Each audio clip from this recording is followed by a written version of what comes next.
Hello class, and welcome. Today, we're diving into the critical initial phases of any successful software project, interpreting the design report, selecting development tools, and configuring development tools. As future software developers, mastering these steps and the associated technical English terminology is absolutely fundamental to building robust and efficient applications. All right, developers, let's start at the beginning of any development lifecycle. The design report, often referred to as the software design document, SDD, or sometimes the technical design document, TDD.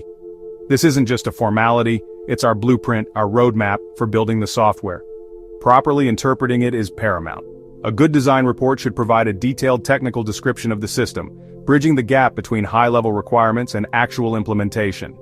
Key sections you'll typically find include 1. Introduction and scope. This section usually outlines the project goals, the business problem being solved, and the overall system boundaries. It defines what the software will and will not do. Understanding the scope statement is vital to prevent scope creep. 2. System architecture. This is where the big picture is laid out. You'll see discussions of the architectural style, perhaps client-server, microservices, event-driven, or monolithic. It often includes architectural diagrams like UML, Unified Modeling Language, component diagrams or deployment diagrams, showing how different modules or layers interact. Look for descriptions of back-end services, front-end components, APIs, application programming interfaces, and database schemas. 3. Module design, component design. This section dives deeper into individual modules or components. For each you'll find functional decomposition, how a large problem is broken down into smaller, manageable functions. Interface specifications, details about how components communicate, including input-output parameters, data types, and error handling. Data structures, the organization of data within each component. Algorithms, specific logic or procedures to be used. 4. Database design. If your application is data-driven, this section will contain the entity relationship ER diagram, outlining the entities, their attributes, and the relationships between them. You'll also see discussions on data models, normalization, and storage considerations. 5. User interface, UI, user experience, UX. Design, for user-facing applications, this includes wireframes, mock-ups, and sometimes prototypes. Once you understand the design, the next crucial step is selecting the right development tools. This decision impacts your productivity, the quality of your code, and the long-term maintainability of the project. There's no one-size-fits-all answer. It depends heavily on the project's requirements, the chosen technologies, and the team's expertise. Let's break down the categories of tools. Integrated Development Environments, IDEs. This is your primary workspace. An IDE typically combines a source code editor, build automation tools, and a debugger. For Java development, IntelliJ, IDEA, or Eclipse are common choices. For Python, you might use PyCharm or VS Code, Visual Studio Code, with Python extensions. For web development, JavaScript, HTML, CSS. VS Code is immensely popular due to its extensibility, or specialized IDEs like WebStorm. For C#/net, Visual Studio is the standard. Consider features like code completion, IntelliSense, refactoring tools, syntax highlighting, and integrated version control. Version control systems, VCS. Absolutely non-negotiable for any team-based or even individual project. Git is the industry standard. You'll use Git with hosting services like GitHub, GitLab, or Bitbucket to manage your source code repository, track revisions, facilitate branching and merging, and enable collaboration. Build automation tools. These automate the process of compiling source code, running tests, and packaging applications. For Java, Maven and Gradle are dominant. For JavaScript, you might use NPM or Yarn for package management and Webpack or Vite for bundling. For Python, tools like Poetry or pip are used for dependency management. Testing frameworks, essential for ensuring code quality.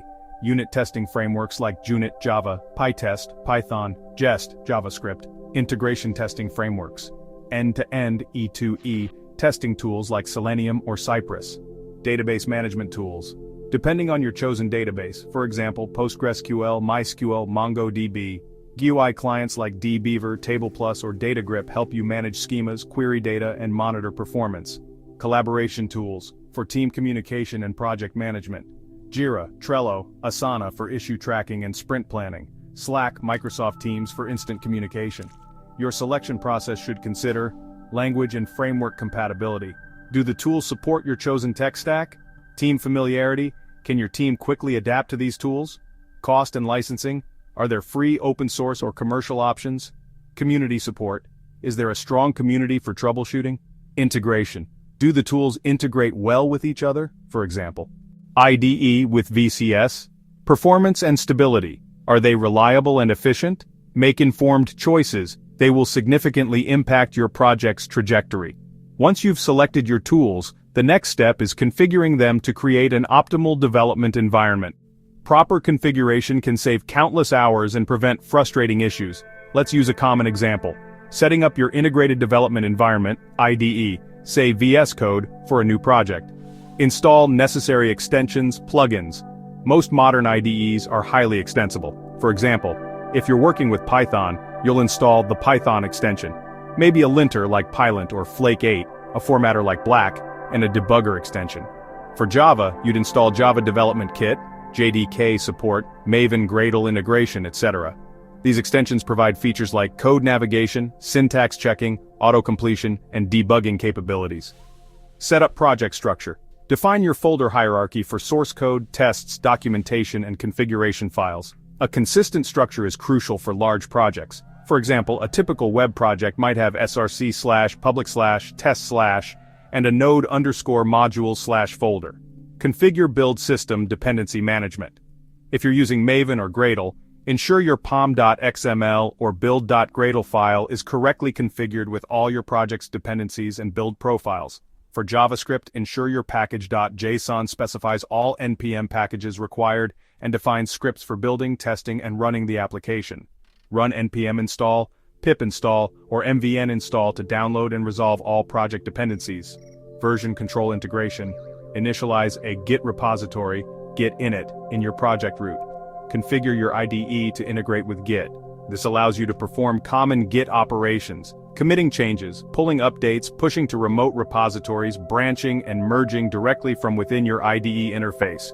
Set up your .gitignore file to prevent unnecessary files, like node_modules/compiled binaries or temporary files, from being committed to the repository. Debugger configuration.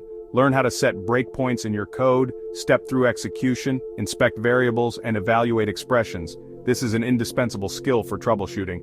Linter and formatter setup. Configure these tools to enforce coding style guides and identify potential errors or anti-patterns early. Environment variables. For sensitive information like API keys or database connection strings, configure environment variables rather than hard-coding them into your source code. This is a crucial security practice.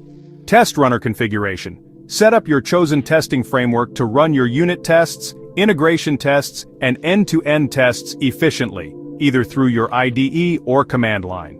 The goal here is to create a repeatable and consistent environment for everyone on the development team. Document your setup process in a README file or a dedicated developer onboarding guide. This ensures that new team members can get up and running quickly, minimizing friction and maximizing productivity. Let's consider a practical scenario. Imagine your design report specifies a microservices architecture using Python for the backend, React for the front end, and PostgreSQL as the database. Interpreting design. You'd look for how the different services interact via REST APIs, the data models for each service, and the authentication flow. Tool selection. You'd likely choose VS Code for both Python and React, Git for version control, Poetry for Python dependency management, NPM for React, Jest for front-end testing, PyTest for back-end testing, and dbeaver for database management. Configuration. You'd install Python and React extensions in VS Code, set up .env files for environment variables, configure your package.json and pyproject.toml files, and initialize Git. You'd also ensure your database client is connected to your development database instance. Troubleshooting tip. If you encounter issues during configuration, always check documentation. Refer to the official documentation for the tool or framework. Error messages, read them carefully, they often provide clues. Community forums, Stack, Overflow. Someone else has likely faced the same problem. Environment variables, verify they are set correctly. Dependencies, ensure all required packages or libraries are installed. To wrap up, we've navigated through the crucial initial phases of software development. We learned how to interpret a design report by analyzing its architecture, modules, data structures, and non-functional requirements. We then explored the process of selecting the appropriate development tools, from IDEs and VCS to build automation and testing frameworks. Finally, we discussed the vital steps in configuring these tools to build an efficient and consistent development environment. Remember, these foundational skills are what transform theoretical knowledge into practical, deliverable software. Mastering the terminology and the processes will make you a highly effective and sought-after developer.